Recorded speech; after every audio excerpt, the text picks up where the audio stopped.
Oh my gosh. This is amazing. But I'm sure you get that often. I'm just, well, I'm giddy. Thank you so much for taking the time with me today. Well, thank you very much, Steve. You have quite a collection, and I'm glad that you were thought what I had to offer was worthwhile, and I appreciate a guy like you uh, having the winning bid, and so it's going to be. I hope you enjoy that scoop or shovel, whatever you want to call it, trenching tool. I like it. Absolutely. Yeah, It's a little of all. It yeah. Where do absolutely. you live? We live in, and this is the, I'll show you, this is the office in Los Altos. So it's completely converted into a space museum, mostly Apollo Wow. era artifacts. I hope to be able to show it to you sometime. And so that's a workplace. And this is in the middle of Silicon Valley. So we get a lot of startup entrepreneurs who come to the door. And I got to tell you, they are uniformly inspired by the Apollo story, the incredible accomplishments of humanity. To this day, I think they echo in most people's minds as some of the greatest accomplishments of humankind. Good. Well, that's Yeah. great. Well, just from what I can see, is a really remarkable collection. Got a whole, I brought a few Apollo 16 film. related items.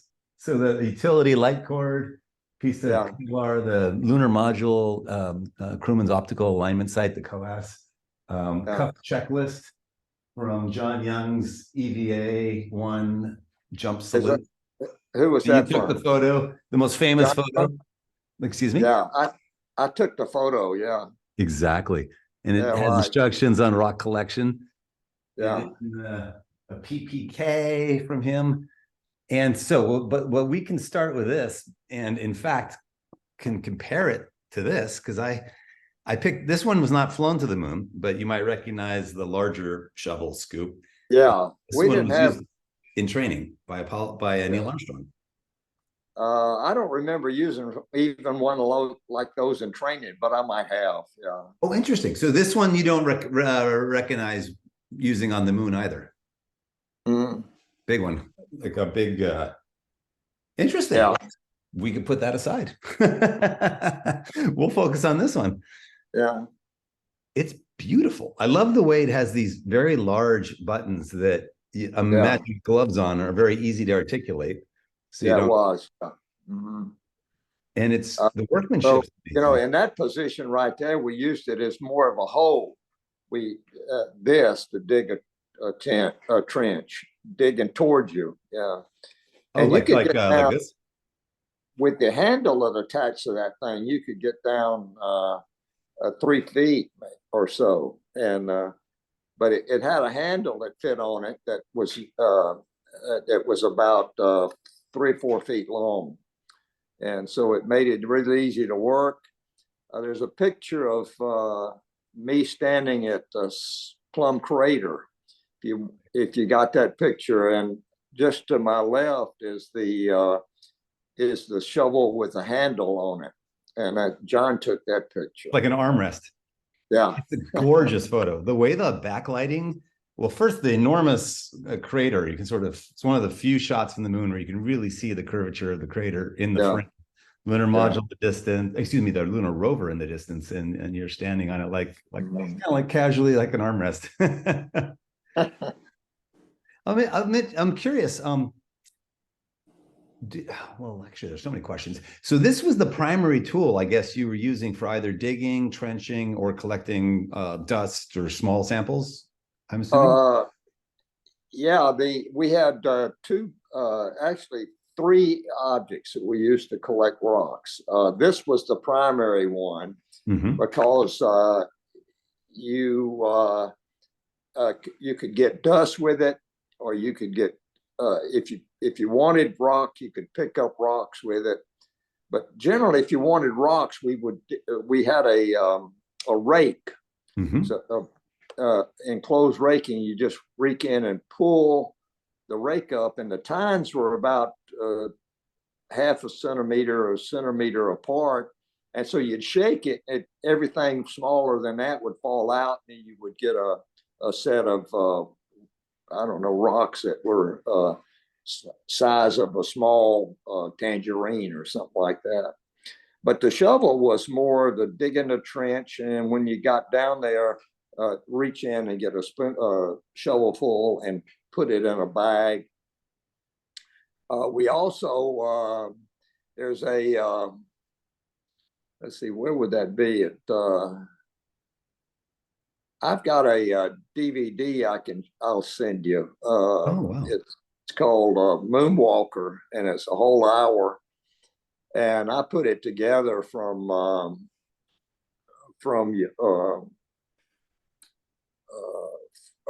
the films that we used, and it shows me trying to collect a rock by myself, and I'm using a shovel. And so the muley or the mully, the really big one? No, this is a small one. Yeah, okay. That would fit in the shovel. And you pick it, you try to pick it up, and I did, and well, at 1/6 gravity, I threw it up too fast, and it went up in the air. Then I'm trying to run around trying to catch it, and it hit the ground again. So I don't know why I wanted that rock, but I wanted that rock, so I'm gonna get that rock. So I picked it up this time, and I just flipped it up and caught it, but I dropped the bag I was putting it in. So it was a little funny sequence there. And then we used the shovel to get a permanently shadowed sample. Mm. And it was a big rock, probably 3 meters tall. And on the down sun, the sun was still in the east. So I'm saying it would be the west side of the rock. It was a big trench under it. And so I leaned on the rock and I reached in as far as I could, because I thought that back under there, it never saw the sun. And the way the rock was, and that's what they wanted, a permanently shadowed sample. And so I was able to reach in and grab a shovel full. And I was making a cute comment with Mission Control. I said, up here you get a permanent shadowed sample. You reach in like that in West Texas, you get a rattlesnake. So I grew up in Texas too. I know what you mean. You don't just go reaching in the dark hole under a rock. I bet you, because I collect lunar meteorites also, and I bet you being shielded from any sun meant no sort of accumulation of solar sort of radiation. The rocks accumulate little vesicles over time from solar winds. Interesting. So was it awkward moving in the suit? I'm just curious I'm assuming it's totally silent. Like you don't hear any acoustic feedback of anything, right? Because you're in a vacuum, I'm assuming. Well, you don't hear anything like you can bang on the car and you don't hear it. You can feel it, but you can't hear it. But the communications between the two of us in Mission Control was really good. We were on hot mic, so you could hear yourself breathing, and then you start talking, and you get instant communication with your partner. But you say, "Hey, Houston, you want me to do this or that?" And you'd have to wait, because it's usually 3 seconds before, if they responded instantly to your request, it was still 3 seconds, a second and a half down, a second and a half back. So you ended up having to train yourself to wait that 3 seconds and not start talking while they were just about to talk. Right. And luckily we have all those transcripts as well. Yeah. Do you have a copy of the transcript? Yes. I was reading through it for each of the rock collections. And there's that one enormous one where you use this to help balance yourself to lift. I think you call it the Muley or the Mully. It was named after a Muley. Muley, Big Muley. Muley. It was named that because Bill Mulberger was the chairman of the University of Texas Geology Department.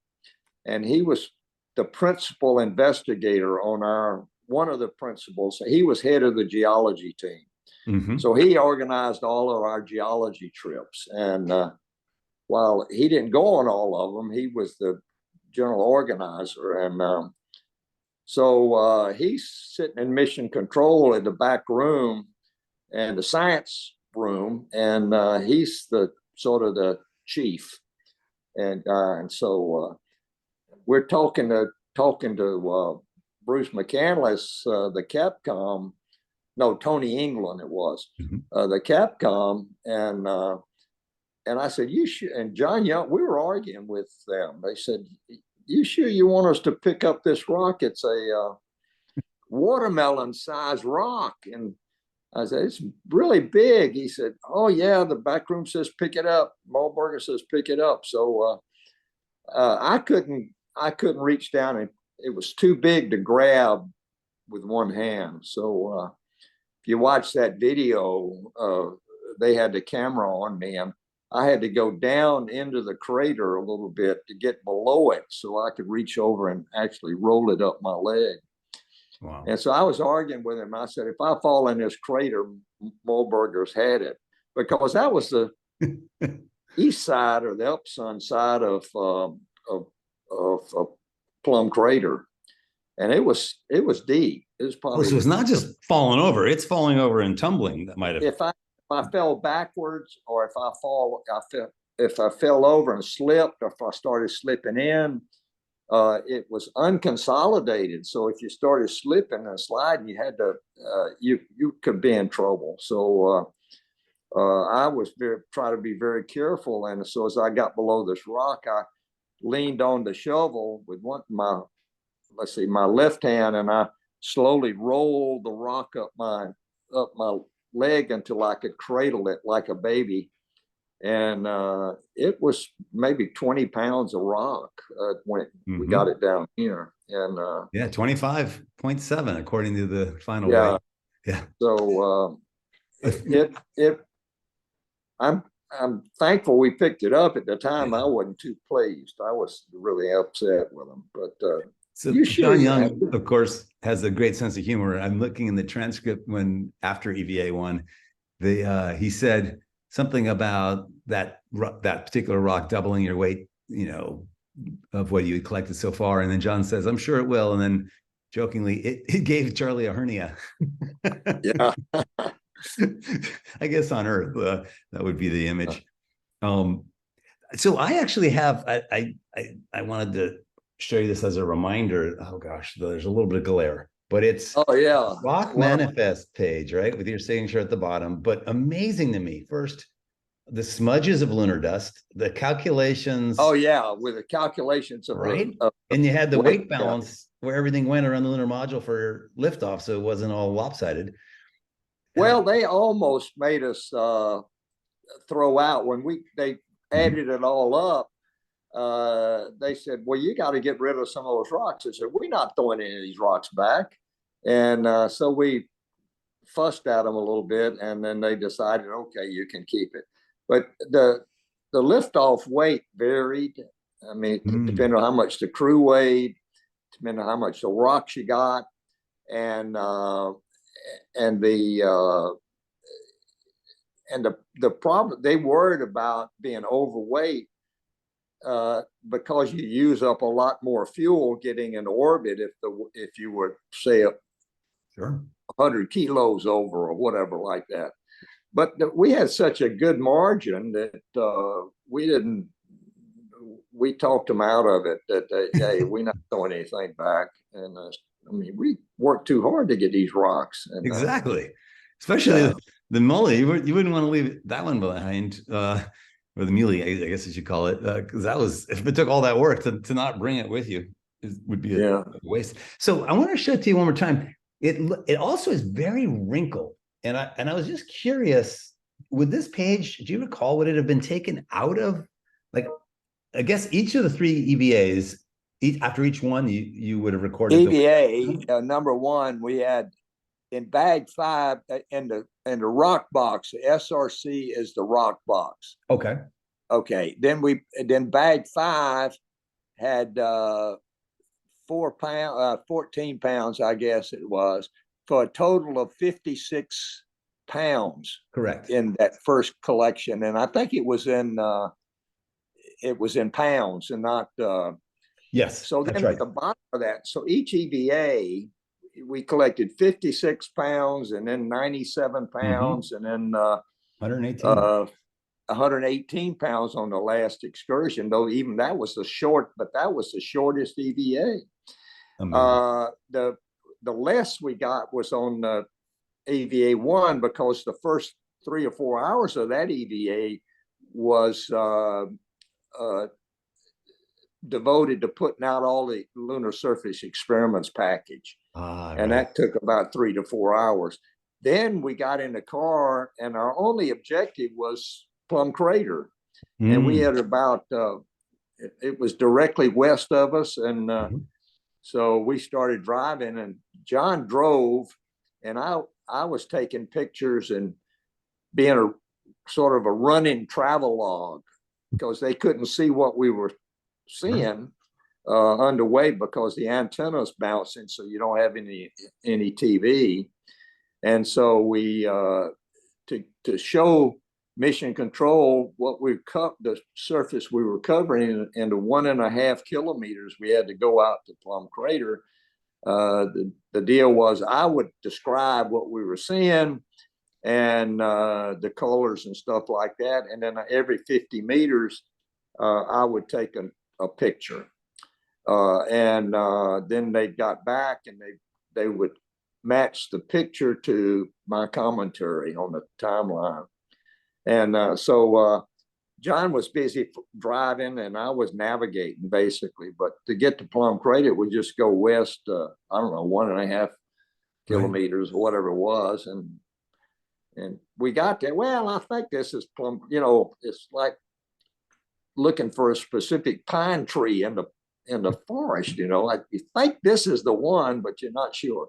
All the colors are the same. And so Plum Crater, and then there was a flag crater right next to it, and this was a double crater, and I said, well, this has got to be it, because it was the right distance, the right direction, and on our maps, the problem was on our maps, we couldn't see objects below 15 meters, 45 feet. Do you mean distance or in size? Yeah, all of our maps were made from a pass at Stu Russo. When he went over in Apollo 14, he took pictures every whatever it was. Well, the resolution of those pictures was 15 meters or 45 feet. So you could have rocks that are just. So yeah, so you could see the big craters, but you couldn't see anything less than 45 feet. And so it was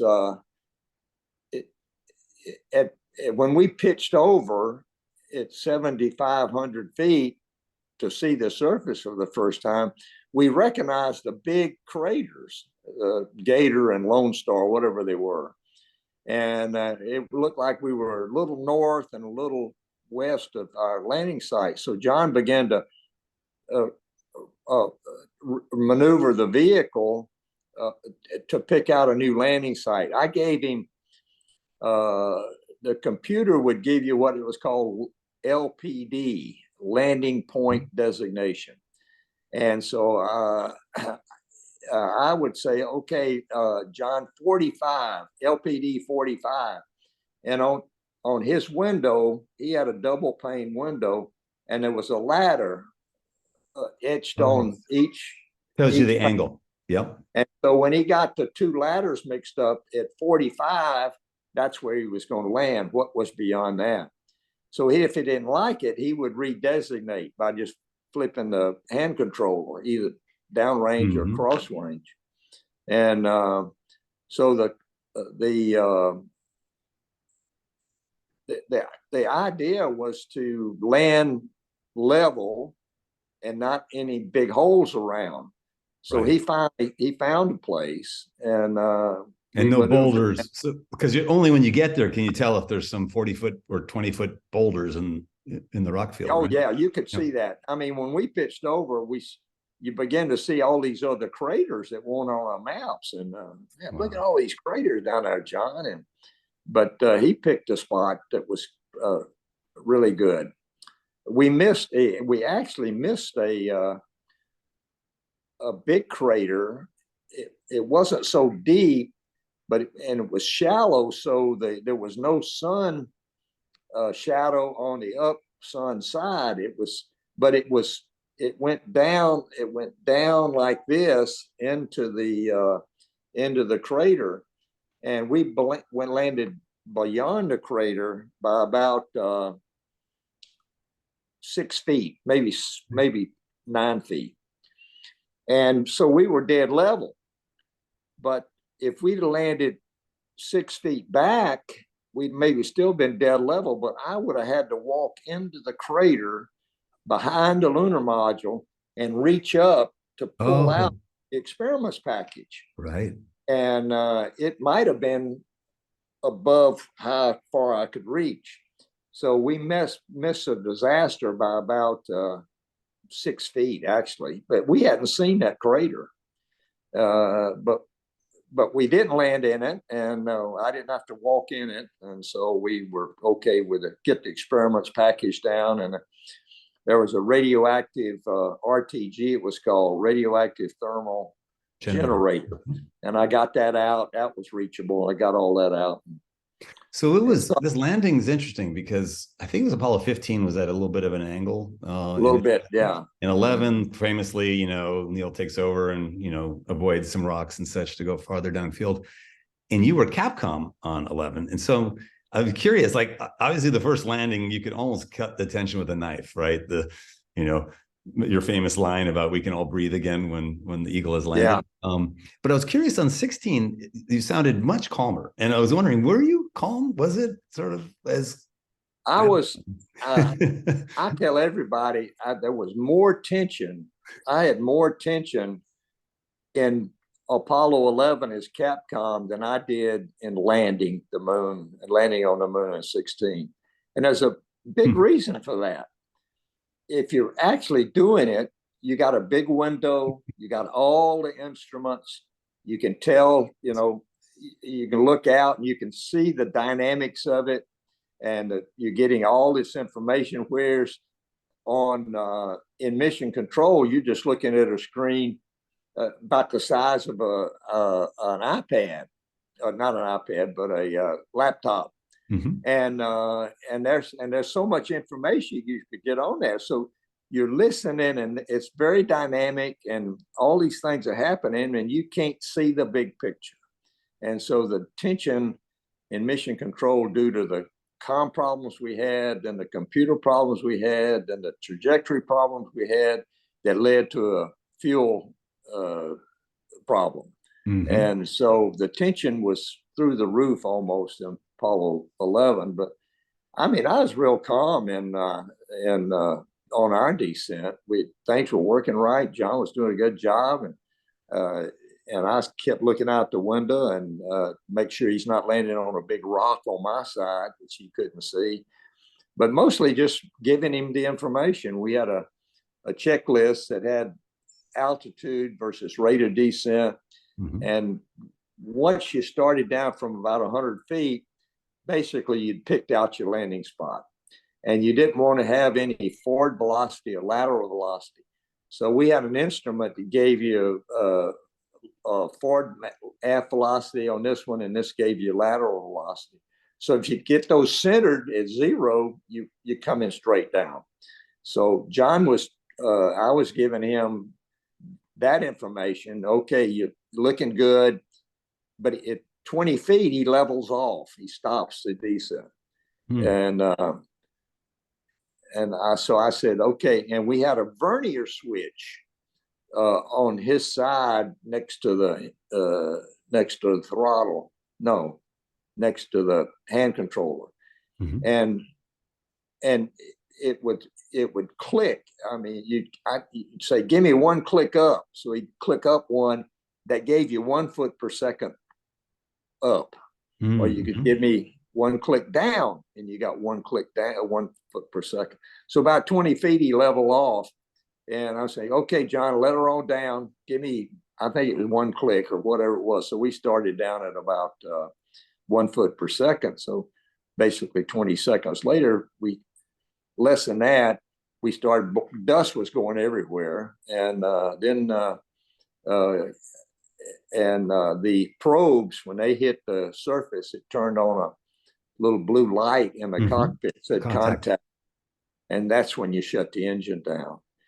You couldn't see directly under you. There was no camera, visual camera. There was a altimeter that measured height above the moon. Landing radar was. So you're bouncing radar off the moon, gave you altitude, but you couldn't see beneath. So you didn't want to land with this big engine bell. If it's running and you land on a rock and you plug up, it's going to blow up. So that's why we had these landing probes, and they were about 6 feet long. And when they touched the ground, that little contact light came on. You shut down at that point and basically dropped in the last 4 feet or so. And so we hit the moon. We were dead level, and it just exploded with excitement, enthusiasm. So did John, and so we started safing the spacecraft first, make sure we didn't have any leaks and stuff. And so I don't remember. I think there was a T1 go and a T2 and a T3, and they were staggered. Like T1 was like 3 minutes up to touchdown, and okay, sure you go. To make sure you don't have to have an emergency, return or something. Yeah, you could hit abort stage. At this point, you could hit the abort stage and off you go. So if we shut down and we noticed a oxygen leak, or a big one, or we noticed a fuel leak or a pressurization leak, mission control might say abort. So you could just punch that button and off you go. Right. Fortunately, nobody had to use that. But and then when you first went to the surface, was it like the earlier missions where the ladder on the leg of the LEM was still a bit of a drop, that last step down? It was still like that, yeah. Unknown caller. Hold on a minute. No problem.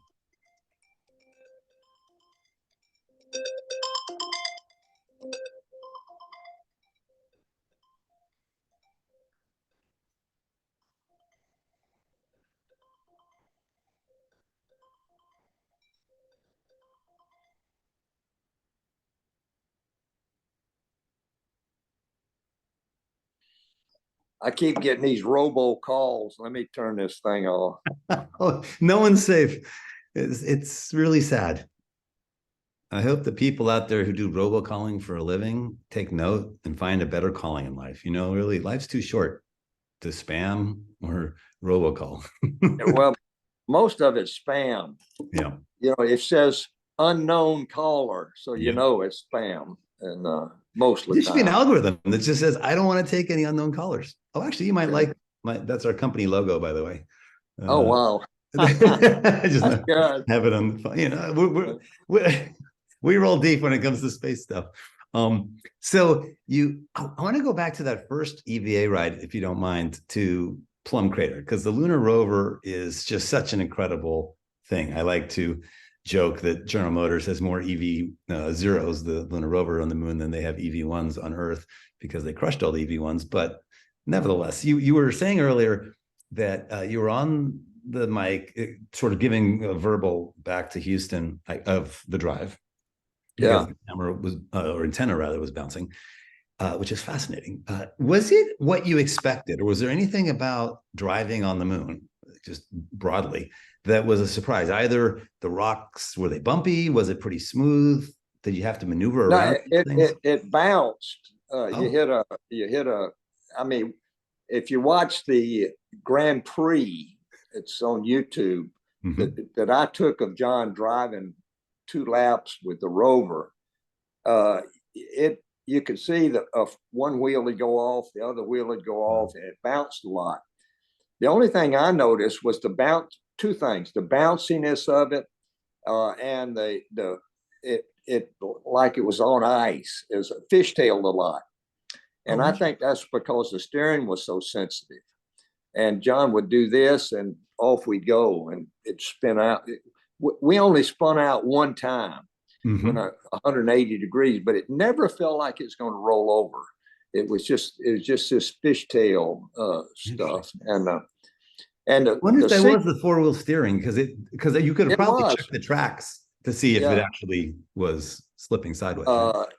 And we were shoulder to shoulder, and so I'm sitting there with the camera, and I turn like this, and I hit his arm, and off we go in a little turn, you know, and so. Wow. And Tom, he got upset.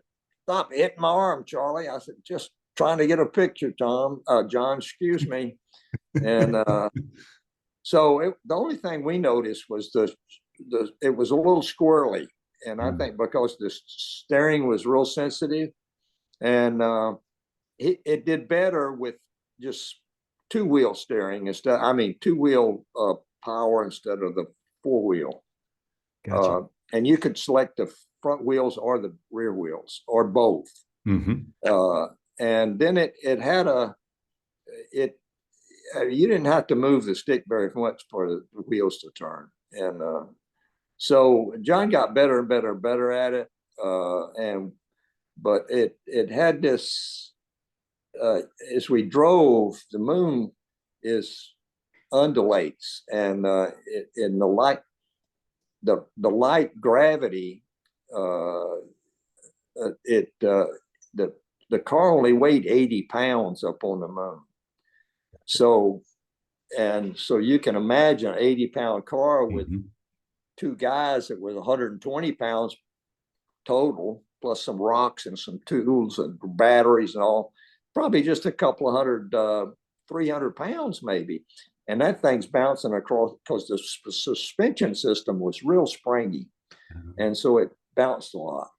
And, but you never felt, as I said, you never felt like it was going to skid out. Well, you felt like it was going to skid out, but you never felt like it's going to roll over. Right. So if you weren't wearing seat belts, would you have fallen off, do you think? If it, like, how bumpy, like, would you have been thrown from it? No, we had seat belts. But do you think if you weren't wearing the seatbelt, would you? You could have been thrown out a couple of times.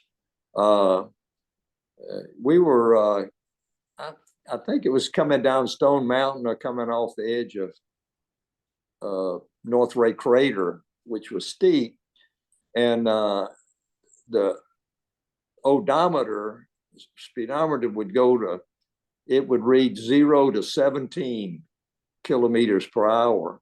And then there was a stop. Well, we were coming down to one of these places and John says, I mean, he just let it go, man. And off we went. We were full scale. And I don't know how fast we were going, but we were going faster than 17. Oh, boy. So it's unknown. So yeah, because it was pegged out. and we were bouncing this time going down. But I said, I felt real comfortable with the seatbelt on. And the big problem we had was, I don't know which EVA this was, but it's probably the beginning of the second. And I'm working around the back of the Rover with getting the tools ready. And I walk away and I pull off the right rear fender. And so the fender's down on the ground, at least the back part of it, about this much. Well, okay, it's going to be okay. His wheel's okay. So, but we started driving and the lunar dust started raining down on top of us.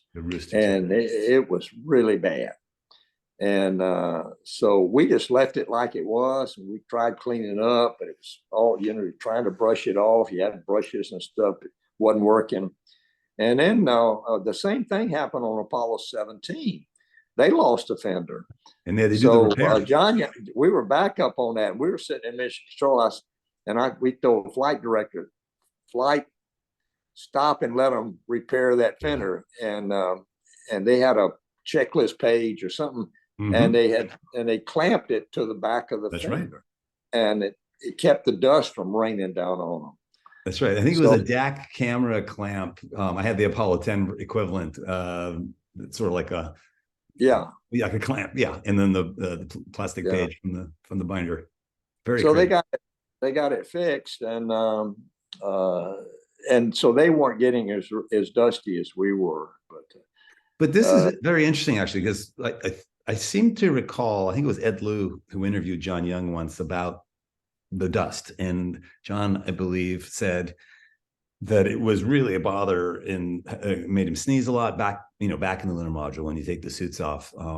Trying to sleep was difficult. Do you remember the dust being a nuisance back in the LEM itself? Not on the moon. The dust was on the floor. Most of it collected on the floor. And when we took our suits, we tried to you couldn't dust the dust off the suits. It was so fine. So it was, I don't know how much we had, but we had a lot on the floor. And my hammock went from port to starboard, and it was about 6 inches off the floor. John was about 3 feet off, and his went 4 aft. So we were like a big cross. And so when we took our suits off, stowed them behind a acid engine cover, and put up our hammocks and went to sleep. After the first EVA, we were exhausted, so we slept really good. And but the dust all stayed on the floor. I remember picking up some, and I said, and the moon dust had zero moisture in it. But when you took off your gloves and all, and you picked up some with your fingers, it picked up all the oil in the skin, and it got real slick like graphite. In fact, it looked like graphite to me, but it wasn't, because there's no organic material. And most people, I don't think everybody commented on it, but I smelled it, and it smelled like gunpowder. Interesting. But which is unusual, because I say there's no organic material on the moon, so I don't know where that odor came from, unless it was from the oils on your. Did you get any in your nose or lungs? No. Just had a smell. But when we got back into orbit, and gravity is now not keeping it. Dust was everywhere in the cabin, and so the procedure was, when we got back into orbit, was to take off our helmets and gloves and stow them, and just fly without anything on. So, but the dust was so thick, John was worried that we would contaminate suck all that stuff into the environmental control system and plug up the filter, which put us out of business. So we stayed buttoned up. We had helmets and gloves on, and we put the ECS on closed loop so it wouldn't suck in dust.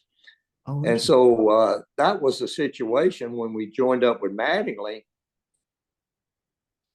And as I recall, he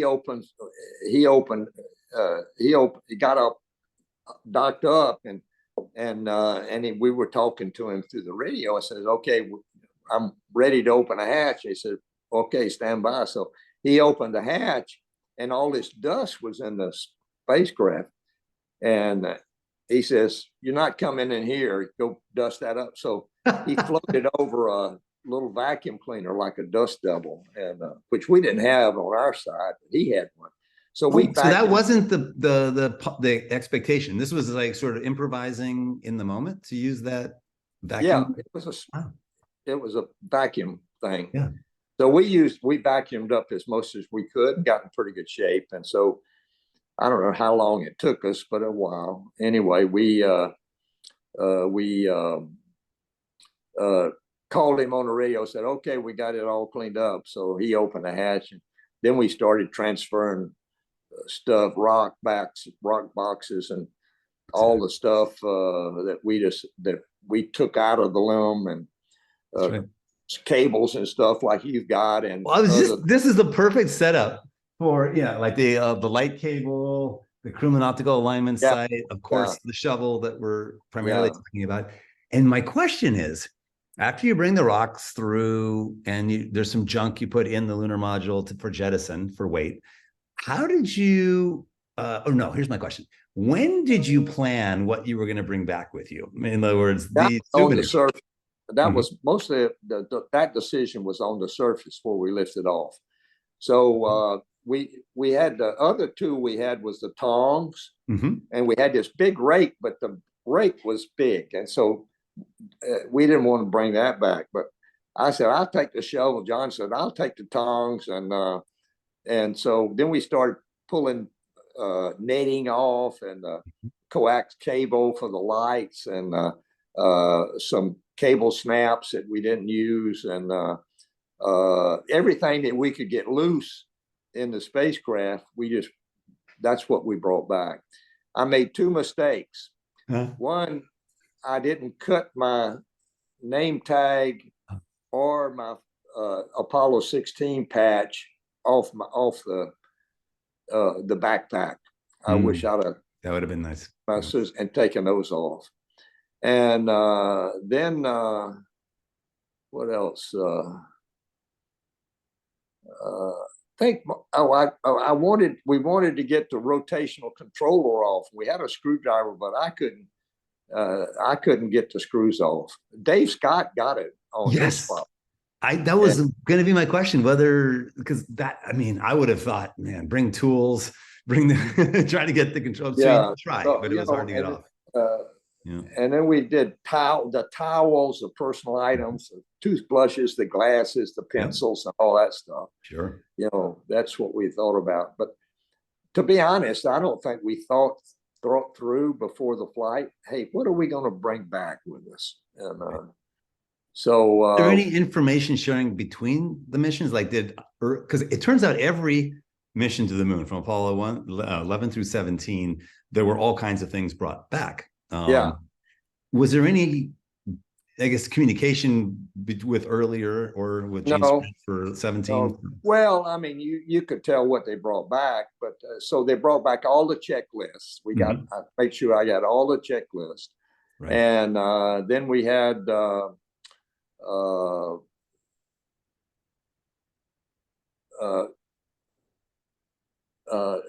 I don't know whether we brought back any urine bags or anything like that, but I guess we did. And we brought back fecal samples, but that was all turned in. I'm talking about stuff that we kept. Right. Exactly. So that was basically it. And we had a whole bunch of stuff. It was a big bag full. And Mattingly cleaned out the command module, and he kept all that stuff. Sure. John and I split up the lunar module stuff. Was that after you got back? Like you mentioned, you got this, and he got the tongs. It was in a special bag. All that stuff was in a bag, and we had our name on it. So the crew that took out the rocks did not touch that stuff. We had PPKs, personal preference kits that were on the lunar module. Right. They were in this. It was in a big white bag, like a big laundry bag, right. And all of our stuff that we wanted was in there. And and if you hadn't, if you hadn't detached some of these things, they would have remained in the lunar module ascent stage, which crashed back into the moon and would be lost. So the only reason we have these on Earth is because you brought them back. Because we called. But then I don't know what NASA got real sticky about. Well, Ed Mitchell was still alive, so from Apollo 14, he was trying to sell a camera. Yep. The Mauer 16 millimeter, and NASA said that's ours. I said, well, wait a minute.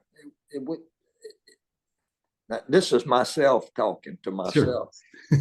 I mean, this is 15 years after the flights. and things have been selling, you know, some privately, but a lot on auctions, and stuff was scattered all over the world. And said, how can you say that this is yours, but that and how you gonna get that back? You don't even know who's got it. I don't, you know, if I sold a spoon or the eyeglass, my glasses. Yeah, it turns out I had your eyeglasses. Yeah. But your point is, for NASA had been tacitly allowing this for many, many years, and then Yeah, well, I had a, you know, we Chris Kraft was a center director, and I asked him. I said, Chris, I said, you know, if we hadn't brought anything back, all that stuff would have been crashed on the moon. Sure. And so these artifacts, I think, are really, really important. And so I got a letter from him, says they're all yours. You can have them. Right. But NASA rejected that. Oh. They said, this is the law. And it's like if a U.S. Navy ship sank in 1887, down to the bottom, it's still government property forever. So, so we went to, I forgot what it was. I was chairman of the Astronaut Scholarship Foundation at the time. And I enlisted Tom Stafford, who was well connected politically. And and then the guy was head of the House Space Committee said, well, you know, there's a law that if we could pass this law, it's like a midnight vote. And if you can get, I don't know, 20 or 30 sponsors, then we'll have a law that says all the Apollo artifacts belong to NASA. I mean, belong to the astronauts. Right.